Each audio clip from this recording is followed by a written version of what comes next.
All right, guys, so today we're talking about the N62 and N62 TU engines. These engines can be found in 7 series, so E66, E65. They can be found in 6 series, 645, 650, X5 with the 5.0, and so forth. Probably several other things I'm not thinking about at the minute. But this is a V8 engine. This is non-turbo. This particular one is the highest horsepower variant in the 650. This makes 360 or 62 horsepower-ish. And overall, it's a pretty good engine. We're going to discuss exactly what to look out for before you buy a car with this engine. So what we have here is a 2007 650i. This is not my car. This is someone we know brought this in. Same person that had the X5 we just did with the older version. So this is a TU version. This car is an 07, like I said. The X5 we just did the oil change on, and we just did everything else on, was the regular engine, not the TU. So we're going to start off with coolant problems. What coolant problems does this thing have? Well, this has 120, I don't remember, 120, 130,000 miles. That's to the point it's going to need one of everything, right? So basically on this engine, the upper and lower radiator hoses, and we'll get Philip to show you over here, this one's all browned out. That means it's deteriorated, and that will actually rupture if you leave that on there. So this thing is getting new upper and lower radiator hoses. All these small hoses, they're getting a little bit bubbled out. I don't think the customer is going to want to do all of that.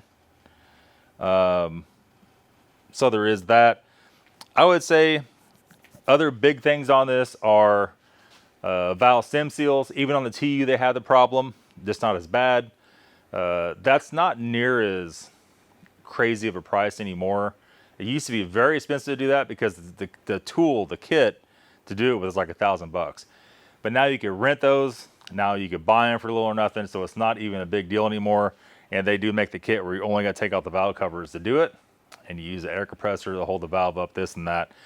Anyhow, also Egr ports, they revised this a little bit on the TU engines, and where the exhaust ports go through the heads on the Egr ports, I'm sorry, secondary air, they get clogged up on the early engines. These don't seem to be near as bad, but it's still possible.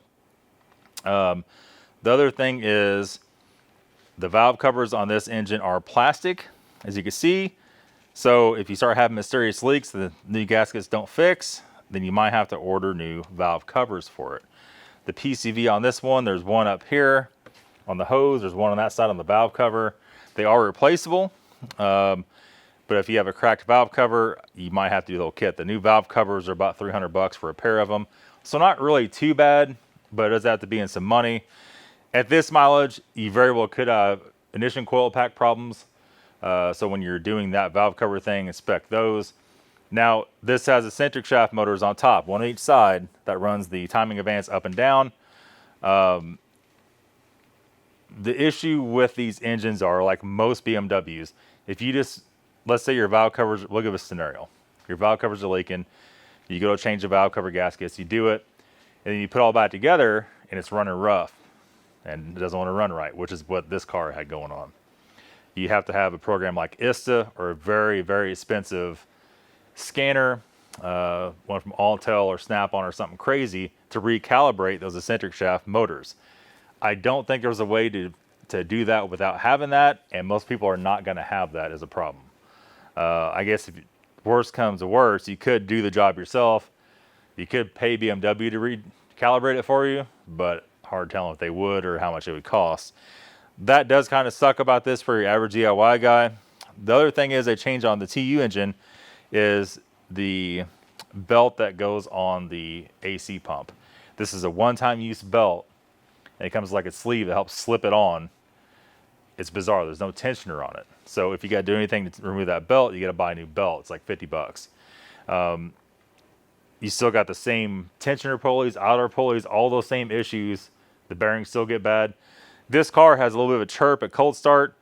It could be due to a cheap belt. I don't know. We haven't looked that far into it yet. It's not very bad. We probably need to pop that belt off, take a look at it, and spin all the pulleys and make sure that's good.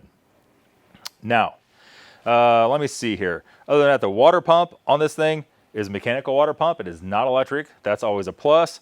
But the impeller still can break. It is not a metal impeller. This does have a tube that goes from the front of the engine to the back of the water pump to a junction block on the back, just like the predecessor, the M62 TU, the old engine. And instead of having timing chain guide problems like that engine had, this one just has the Val Stem guide seals. Maybe that's a good trade-off. Maybe it's not. I think it's probably a better trade-off. So you do have that. So pretty much the same as any of the BMW, mostly how it goes. This has vacuum pump on the front, I can see. I think we actually might have a little oil leak coming from the vacuum pump.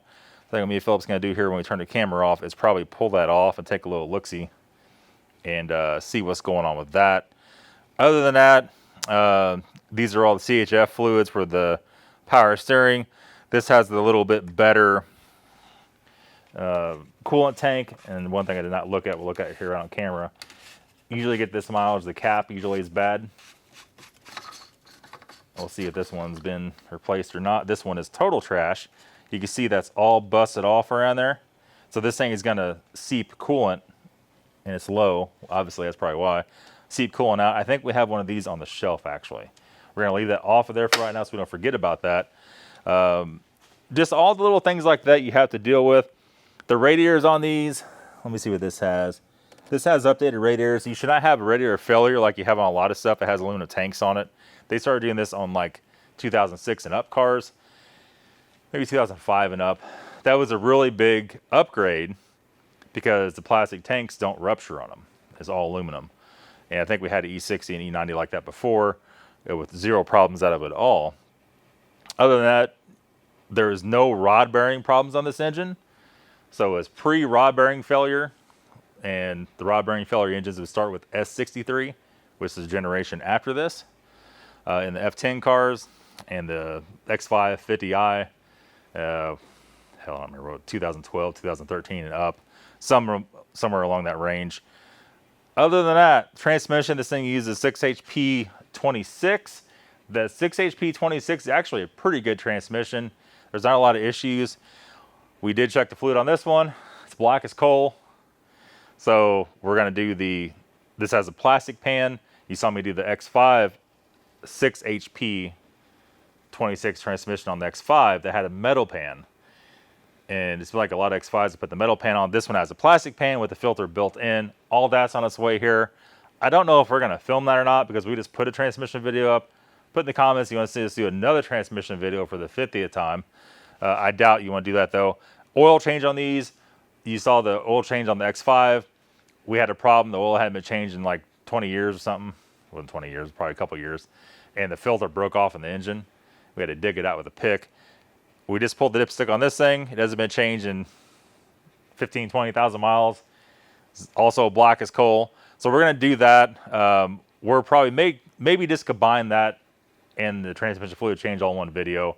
I don't know. I'd hate to keep making the same video over and over.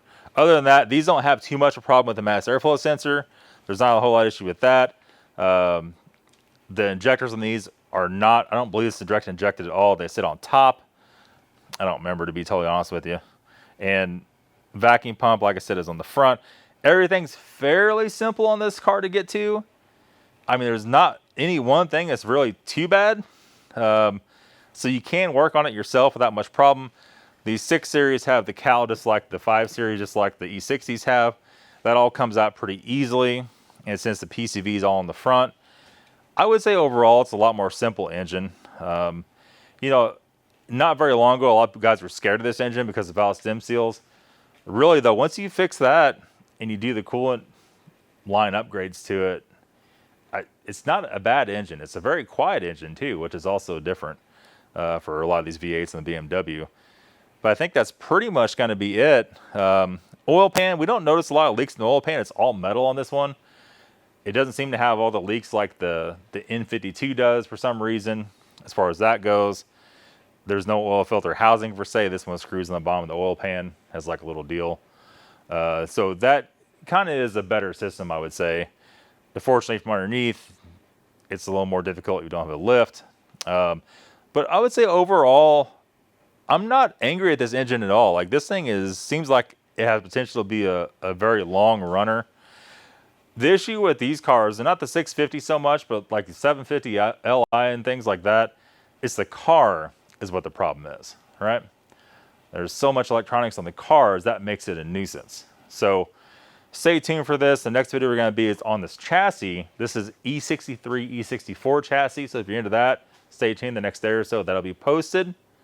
That's it. Thanks for watching, guys. We'll see you all later.